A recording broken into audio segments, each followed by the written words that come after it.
أشهد أن لا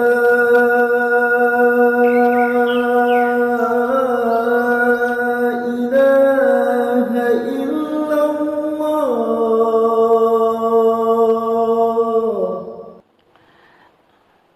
Assalamualaikum warahmatullahi wabarakatuh.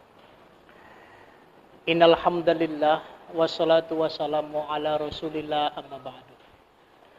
Saudara-saudaraku, hadirin jamaah sekalian yang dimuliakan Allah Subhanahu wa taala.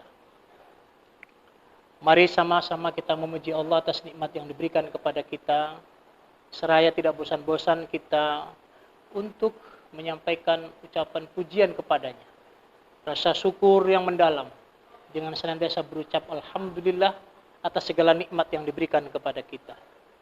Dan berselawat kepada Rasulullah dengan ucapan Allahumma sholli ala sayyidina wa maulana Muhammad wa ala ali sayyidina Muhammad. Semoga kita semua mendapatkan syafaat daripada beliau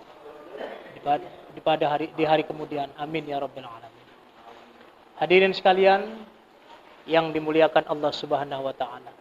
Pada pertemuan kita kali ini, saya ingin menyampaikan orang-orang yang dirindukan oleh surga. Ketika Rasulullah berhijrah pada bulan Safar, tepat pada tanggal 12 Rabiul Awal, beliau telah sampai di kota Madinah Al-Munawwarah. Kala itu beliau disambut oleh para jamaah yang ada di Ansor, jamaah yang ada di Madinah, baik dari kaum Ansor dan sebagainya. Di kala itu Rasulullah ada menitipkan pesan, dan sebelum itu dia juga telah singgah di kota Kuba, satu daerah yang ada sebelum kota Madinah. Di situ Rasulullah mendirikan masjid yang pertama bagi umat Islam. Dan kemudian selesai membangun masjid itu, Rasul melanjutkan perjalanan ke Madinah Al-Munawwarah, dan di sana ia bertemu dengan saudara-saudaranya yang lain. Dan kala itulah Rasulullah Shallallahu Alaihi Wasallam tepat pada tanggal 16 Rabiul Awal dia menunaikan sholat Jumat yang pertama sekali. Dan ketika itu ia menyampaikan 4 wasiat kepada kita. Yang pertama adalah kita dianjurkan untuk senantiasa mengucap salam, untuk menebarkan salam kedamaian di mana saja kita berada. Salam yang dimaksud adalah untuk senantiasa menumbuh kembangkan kecintaan kepada saudaranya, bertutur sapa, memberikan senyum yang ramah kepada saudaranya, menegur kepada saudara-saudara kita, memberikan pendapat dan senantiasa berjabat tangan dikala dan di mana saja kita berada. Salam ini dapat menumbuhkan kehangatan dan keharmonisan dalam berkeluarga, dalam berjiran, dalam bermasyarakat, dan dalam bernegara dan berbangsa. Kemudian yang kedua, pesan Rasul kepada kita adalah memberikan makan kepada orang-orang yang lapar. Di sini Allah mengingatkan pula kepada kita dalam surat Al-Ma'un pada ayat 1 sampai 3 mengatakan a'udzubillahi minasyaitonir rajim ara'aital ladzi yukadzibu biddin fadzalikal ladzi yad'ul yatim wa la yahuddu 'ala ta'amil miskin. Tahukah kamu siapakah yang mendustakan agama? Itulah orang-orang yang menghardik anak yatim dan orang-orang yang tidak memberi makan orang-orang yang lapar. Urusan lapar ini sangat urgen. Oleh karena itu kita sebagai umat Islam dianjurkan untuk saling mengisi, saling memberikan bantuan kepada sesamanya yang membutuhkan, dan kita memberikan harta yang kita miliki, yang kita cintai untuk sekedar mendapatkan keridhaan Allah Subhanahu wa taala. Memberikan makan kepada yang lapar adalah rasa syukur kita kepada Allah Subhanahu wa taala atas rezeki yang diberikan kepada kita. Dan saudara-saudara kita yang membutuhkan itu pun akan merasa berterima kasih, pasti akan mendoakan kita yang lebih baik. Kemudian yang keempat adalah di samping untuk memberikan makan orang-orang yang lapar, yang keempat Rasul mengingatkan kepada kita untuk senantiasa menunaikan sholat di tengah malam, dikala orang-orang yang sedang tidur.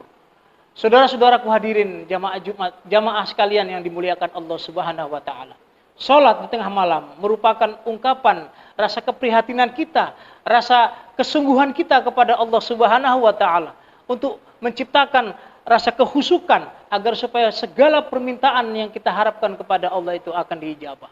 Tentunya kenapa Allah sangat menganjurkan salat di tengah malam? Karena itulah dialog yang paling baik, dialog yang paling mustajab, di mana perintah Allah itu dulu turun pada sepertiga malam.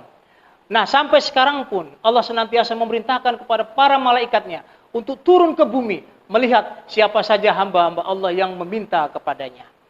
Sebab Allah berkata, orang-orang yang senantiasa tidak meminta, ia tergolong orang-orang yang sombong.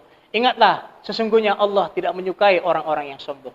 Yang terakhir, saudara-saudaraku sekalian, adalah yang keempat adalah di mana Rasul memesankan kepada kita untuk senantiasa menjaga tali silaturahmi, tali kekeluargaan, tali kekompakan kita, tali persaudaraan kita untuk diikat bersama-sama dalam satu akidah. Sebab sesuatu generasi itu akan hancur lebur jika masyarakatnya, jika generasinya tidak saling mengikat satu dengan lainnya.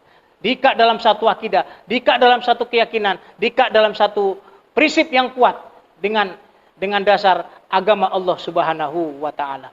Dulu juga kemerdekaan yang kita raih dikarenakan kita selalu bersatu padu. Bayangkan sebelum kemerdekaan terjadi, di era masa sebelum 45, banyak tokoh-tokoh pahlawan generasi kita yang berjuang secara kedaerahan. Mereka tidak bersatu sehingga tidak mencapai kemerdekaan itu. Tapi ketika di era 45-an terjadi proklamasi kemerdekaan, tercetusnya 28 Oktober 1928 dengan adanya Sumpah Pemuda dan sebagainya, lalu timbullah persatuan yang kokoh itu menghantarkan bangsa Indonesia menjadi negara yang merdeka dan berdaulat. Mudah-mudahan tausiah kita kali ini bermanfaat dan bisa menjadikan kita menjadi generasi yang lebih baik untuk masa yang akan datang. Terima kasih, mohon maaf atas segala kekurangan dan terima kasih atas segala perhatian. Billahi taufik wal hidayah. Wassalamualaikum warahmatullahi wabarakatuh.